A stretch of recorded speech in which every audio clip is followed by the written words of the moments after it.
Hello বন্ধুরা, আজ আমি আপনাদের জন্য নিয়ে এসেছি ভেটকি মাছের মাথা তেল দিয়ে পেঁয়াজকলি আলুর তরকারি। দেখুন, এতে খুব সামান্য সর্ষের তেল দিয়েছি কড়ার মধ্যে, খুবই সামান্য, কারণ মাছের তেল নিজেই একটু তেল ছাড়বে, প্রয়োজন হলে পরে তখন দেওয়া যাবে। এর মধ্যে আমি তেল গরম হয়ে এসছে,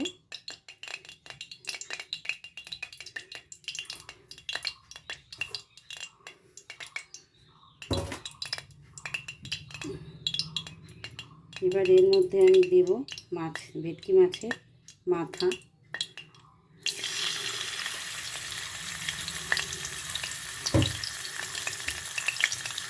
আর সাথে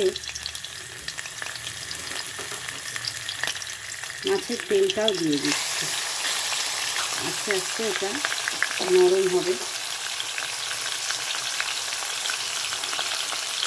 এগুলো তো অনেক সময় ফাটতে পারে, তাই আমি এটা চাপা দিয়ে একটু ভাজা হলে আবার আসছি। দেখুন মাছের তেল থেকে কতটা তেল ছেড়েছে, তাই এই সামান্য সর্ষের তেলটাই অনেকটা বড় আকার ধারণ করলো। এই তেলেই পুরো তরকারি রান্না হয়ে যাবে। আস্তে আস্তে উল্টে পাল্টে মাছের তেলটা একটু ভেজে নিচ্ছি।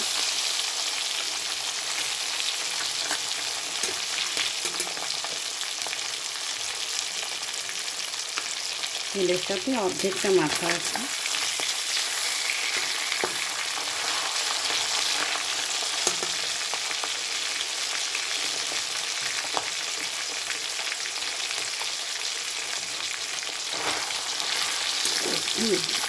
মুচমুচে করে মাথাটা ভেজে নিতে হবে, তা না হলে ভালো লাগবে না খেতে।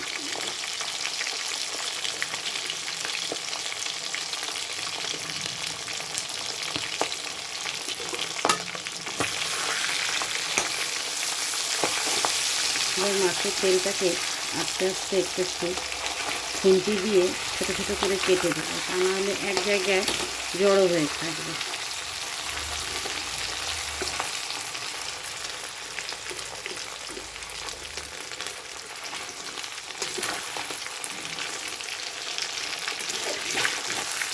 মাথাটাকেও ভেঙে দিচ্ছি, যাতে মাথাটা ভালো করে ভাজা হয়ে যায়। আর একটু ভাজা হোক, আবার আসছে ফিরে। দেখুন তেল আর মাথাটা কত সুন্দর ভাজা হয়ে গেছে।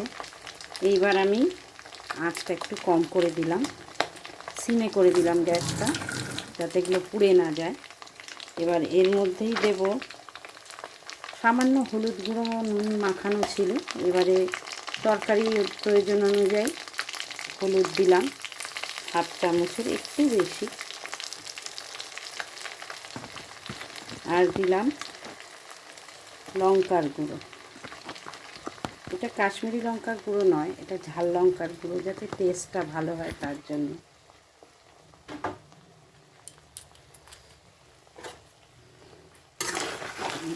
হালকা আছে হলুদ লঙ্কার গুঁড়োটা একটু নেড়ে নিলাম।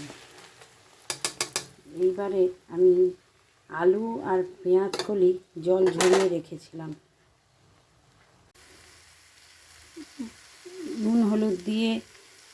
নুন না, হলুদ আর লঙ্কার গুঁড়ো দিয়ে ভাজা মাছের তেল আর মাথাটার মধ্যে দিয়ে দিলাম সরু সরু করে কাটা আলু, পেঁয়াজ কলি, আর একটা মাঝারি সাইজের পেঁয়াজকে মোটা মোটা ডুমো ডুমো করে কেটে দিয়েছি টেস্টটা ভালো হওয়ার জন্য।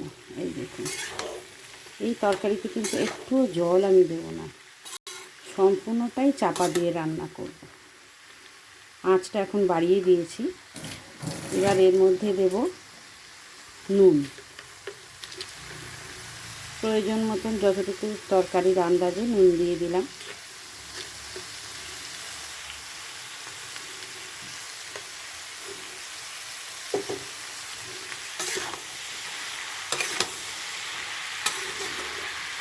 এভাবে নাড়াবো আর চাপা দিয়ে দেবো, তাহলে আস্তে আস্তে তরকারিটা ওই মাছের তেলেই মজে একদম গা মাখা হয়ে যাবে।